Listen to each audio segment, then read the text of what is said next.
Alright, just started. Landed. Altair, stop school with this.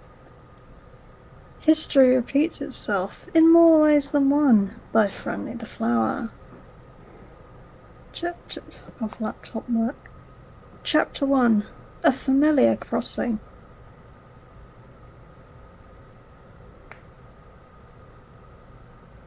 Isn't 30 Fahrenheit less than 0 Celsius? Yeah. Fucking hell. Anyway, we have a Kaneko voice line up first. So if you two could stop bickering about temperatures. Okay, yes, sorry. It's fine. Bye, Mom! Kaneko said as she exited her house. It had been a while since she'd gotten to meet up. Ugh. Fuck's sake, brain. It had been a while since she'd gotten to meet up with Sadie because of how busy she'd been with learning engineering. Teaching herself all those things was certainly a lot tougher than having her dad around to teach her, but she would manage like always. In the meantime, Kaneko could finally spend some time with Sadie at the playground, just like they used to do as kids. Kaneko left Oasis Valley to visit the playground near the mines, where she promised to meet up with Sadie. She left her house pretty early due to how eager she was, so it would likely be a while before her best friend would get there. That was fine though. She could just hang out by herself on the swings for a while.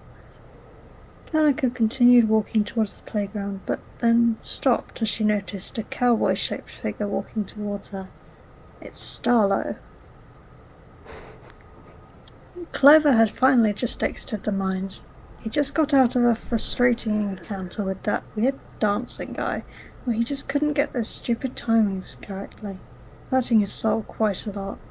But he restored his soul's full health after eating a piece of fruitcake he found in one of the trash cans there. He'd still have to find wherever the fuck Martlet went, but she was probably looking for him as well. As he walked, Clover passed a small empty playground where he saw a bright golden star in the sandbox.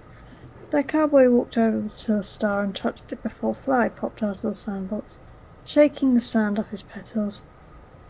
Phew, looks like you finally made it out of that stupid mines place. Shouldn't be long now before you make it out of this scorching desert. It's been a while since you saved, by the way. I'd best fix that for you. Clover, level 1, weak. Playground. File saved. There you go. See you back, buddy. Flowey said as he sank back into the sand, leaving the weakling alone. Ouch. Clover turned around. Shush. Clover turned around and left the playground. He walked past a small patch of grass and flowers in the sand before continuing along the fenced pathway leading to a small town. Before he could walk any further, though, he saw what appeared to be a small brown fox wearing a kimono walking towards him. Kaneko froze in place as she got a better look at him. They looked just like the person that attacked them years ago in Snowdon. Or at least their face looked similar, but unlike the ballerina outfit the last human wore, this one was dressed as a cowboy. Still, they had to be a human. There was no doubt about it. Clover slowly approached the fox monster. Hello? First words of the fic there, Clover, you really made a great impression. Damn. Kaneko took out her magic staff as she nervously stepped backwards. Stay back! Clover stopped in his tracks as he put his hands up defensively. Whoa, hey, what did I do? Kaneko stammered, unsure of what to do in this situation.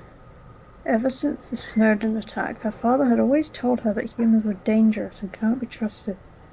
And what happened to her that day only seemed to corroborate that statement.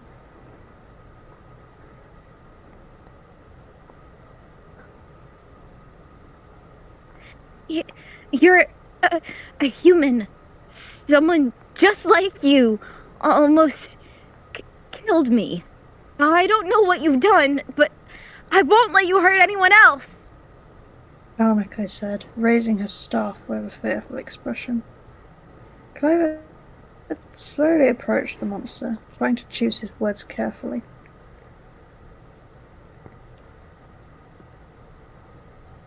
Wait a minute. I don't want to hurt you. I haven't hurt anyone down here, I promise. I just want to talk.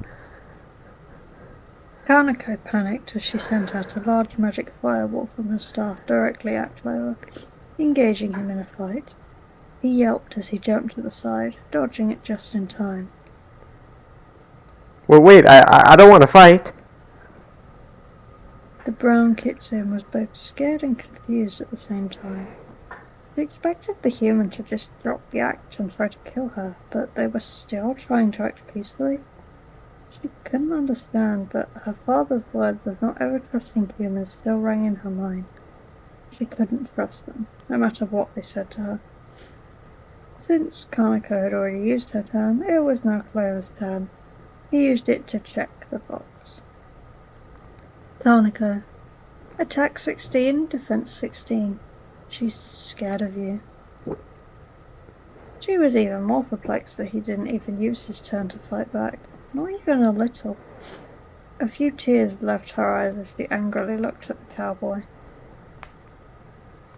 You humans took everything from us, and you almost got me and my friend killed. So why are you trying to act peaceful with me all of a sudden? Kanako used her turn again to summon several small magic fireballs to throw at Clover, as most monsters do.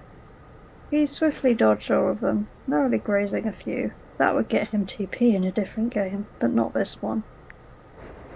Then Clover used his turn to try to talk to Kanako. Hey, listen. Whatever human you're talking about, I promise I'm not like them. I promise I'm not like them. I really don't want to fight you. Kanako was taken aback as she started her turn again. She knew she was just defending herself, so why did this seem so wrong? Why did his words sound so familiar? Oh shoot, hang on. Kanako dodged. I forgot Melody has like one line in this. Okay. So can you do I that? imagine Altair can do it. Alright. Yeah, I could just do that. Kanako dodged another swift kick from the ballerina girl, but she was beginning to lose her stamina. The human had already kicked Kanako's friend away. He was still alive, thankfully, but he was struggling to get up to help Kanako. The girl had both an angry and scared look in her face as she stared at Kanako.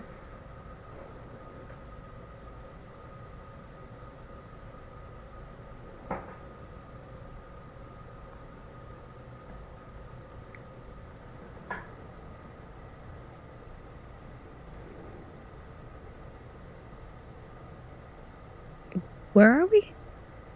We're in the flashback bit Yeah. with Melody. Oh, there we go. Okay.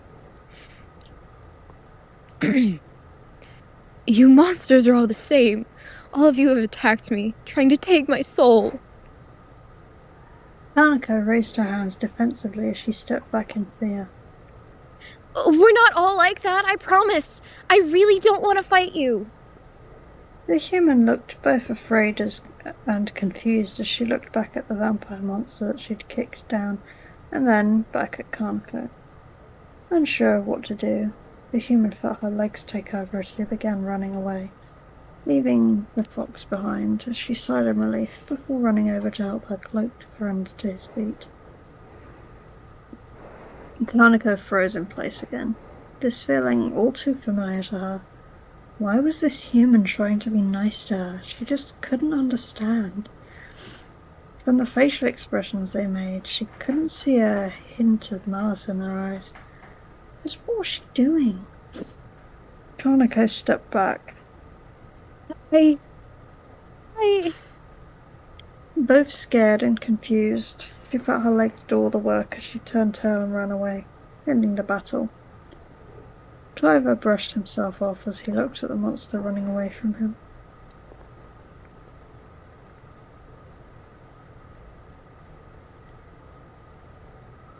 Sorry, my brain just went blank there.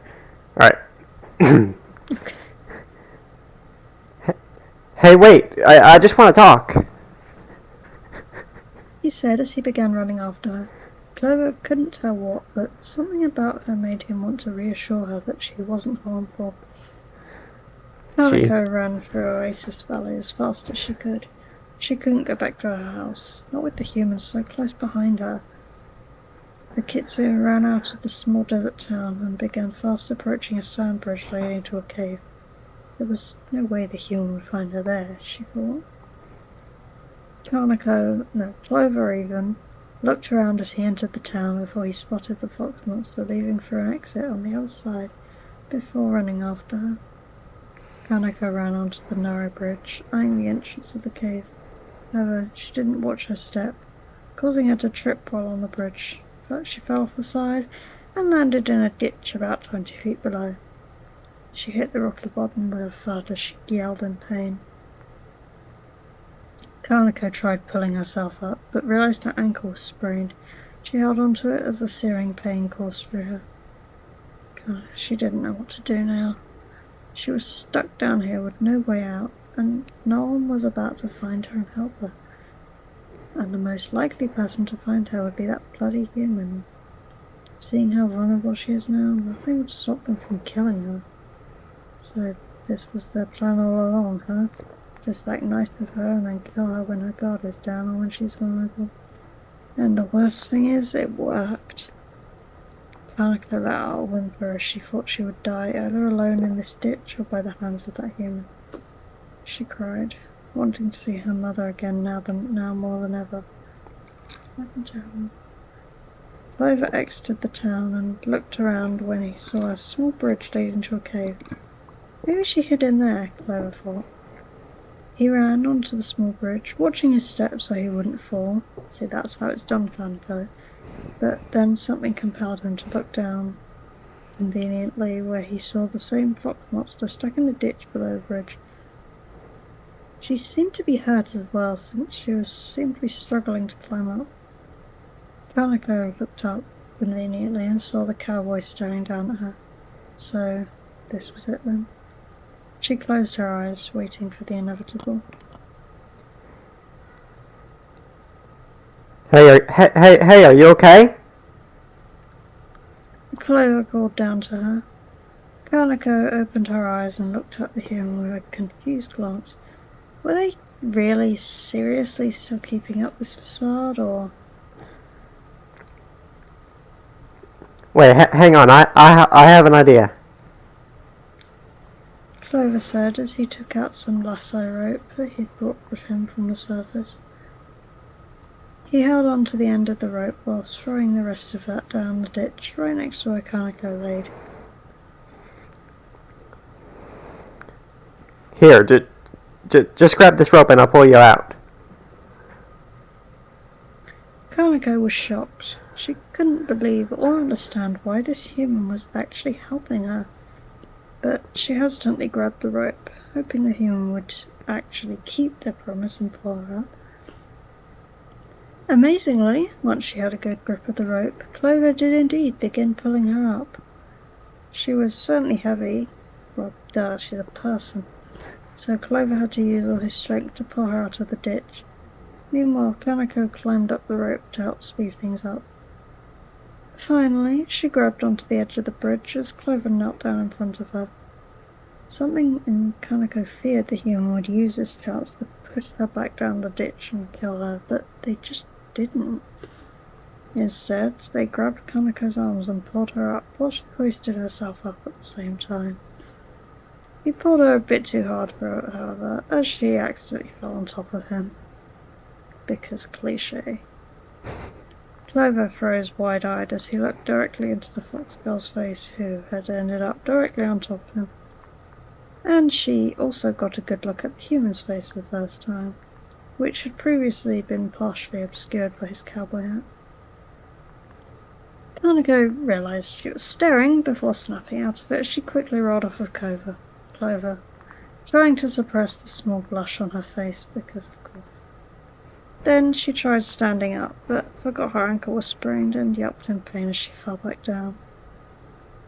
That was the entire course of this fucking story. How'd you just forget that? Clover quickly got up and knelt beside her. Whoa there, just stay down for a moment. Well, it seems like it hurt your leg. The Clover reached into his bag and pulled out a honeydew pancake he got from Snowden. Here, just eat this. It should heal you. Kanako shook her head. No, those only heal injuries caused by magic. That won't work. Oh, well, I'll try this instead. Clover said as he reached into his bag again. He pulled out a roll-up bandage and ripped off a piece of it.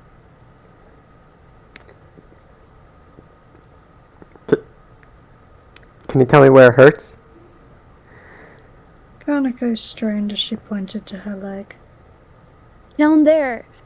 My ankle. Left leg. You sprained it. Alright. Just let me take care of this real quick. Clover said as he carefully wrapped the bandage around her injured ankle. Kanako whimpered in pain slightly as he tied the bandage around it, patching her up. Then he looked back at Kanako. Alright, all done. Still, you should rest. You can't really walk by yourself at the moment. Kanako sat up before looking up at the human cowboy. Clone boy. Why did you help me? The clown boy nervously rubbed his arm. I couldn't just leave you alone down there. I had to help you out.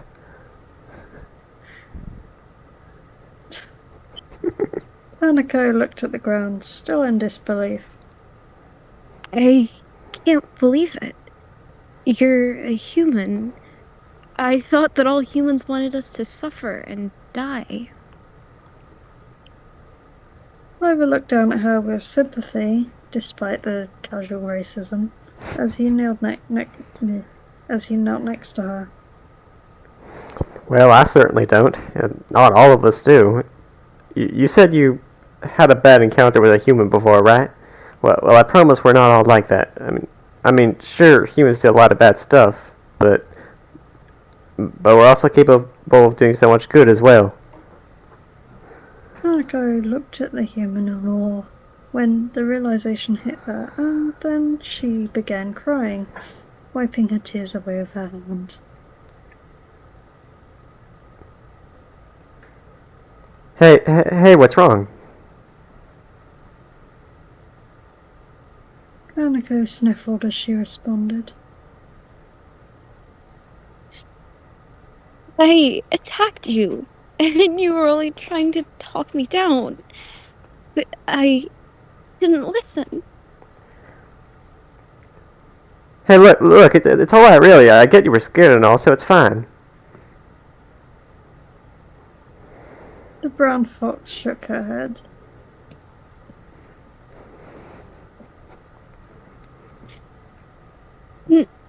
No, it's not. You went out of your way to help me, even though I tried to hurt you. I deserve to stay in that ditch.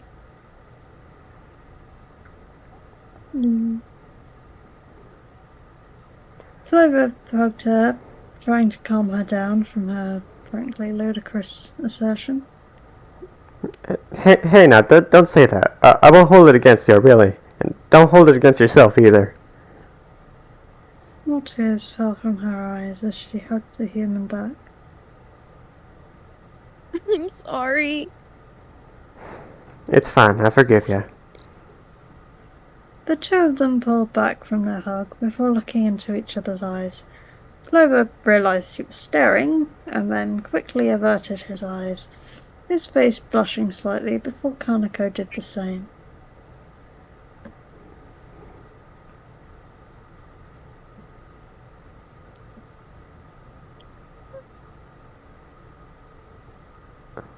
So, What? So where were you headed to? Kaneko's eyes widened as she realized Sadie must have arrived at the playground by now.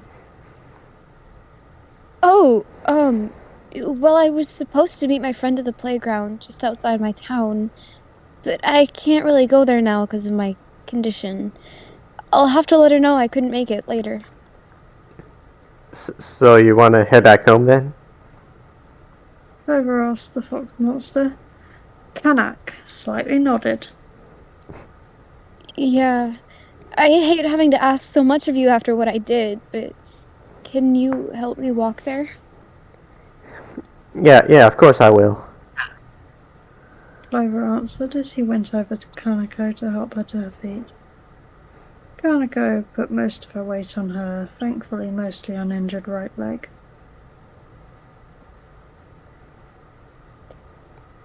Oh, I forgot how to speak.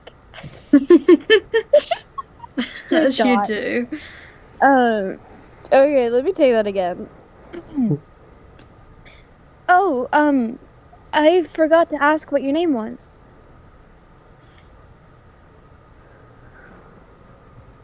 Well, my name's Clover. Pleasure to meet you. Clover answered as he slightly tipped his cowboy hat. Kanak smiled as she responded. Clover. That's a nice name. I'm Kaneko.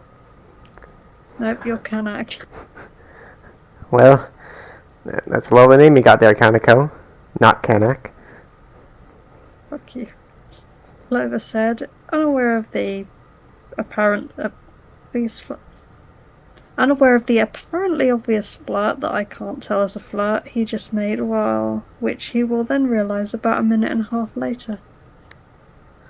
The long knows what. Kaneko's face flushed at Clover's compliment as she sheepishly averted her eyes with a nervous smile.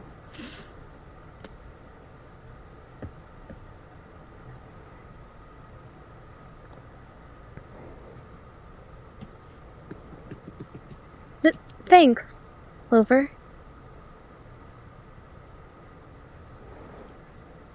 The two of them began walking back to Oasis Valley as Kaneko leaned on Clover's shoulder for support and as the offer continued to mistake basic niceties for flirting. She was still somewhat in disbelief that all this happened to her, and that she somehow made friends with a person of the same species as another person that nearly killed her years ago. She figured her mother would be pretty apprehensive and cautious of Clover at first, and if her dad was still alive, she doesn't know what he'd do if he saw his daughter being walked home by a human. Probably wouldn't go too well. Good thing he's dead. On Clover's end, he didn't expect to encounter a random monster, get attacked by them, and then save them all in the span of 5 minutes. He couldn't tell what it was, but something about Kaneko drew Clover to her, as if they could have a potential connection with each other. He couldn't really find the right words for it. It's what you call a crush, dear. Clover just knew that right now he had to get her back home so her parents would take care of her. Although, if Kaneko reacted like that to seeing a human like him, he had to hope that her parents wouldn't react even worse. The two of them once again entered Oasis Valley as Kaneko began directing Clover as to where her house was.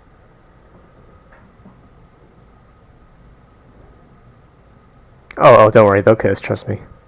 I mean, they did. My other fix. They will here.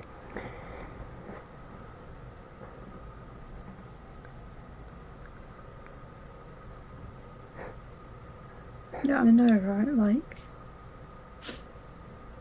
Altair, you have a great fucking username. Now we're apparently dating.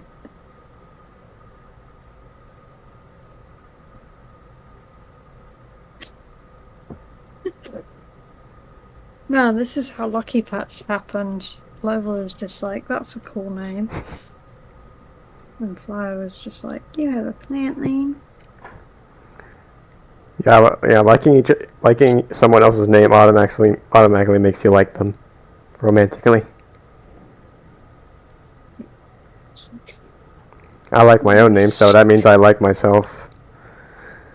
Okay, cool. Well, that doesn't surprise me, considering how you write.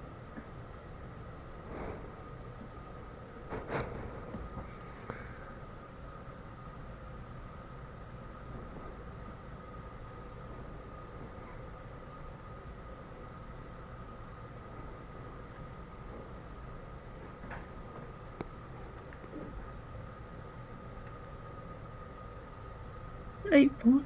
Oh, because they're in the thick, yeah.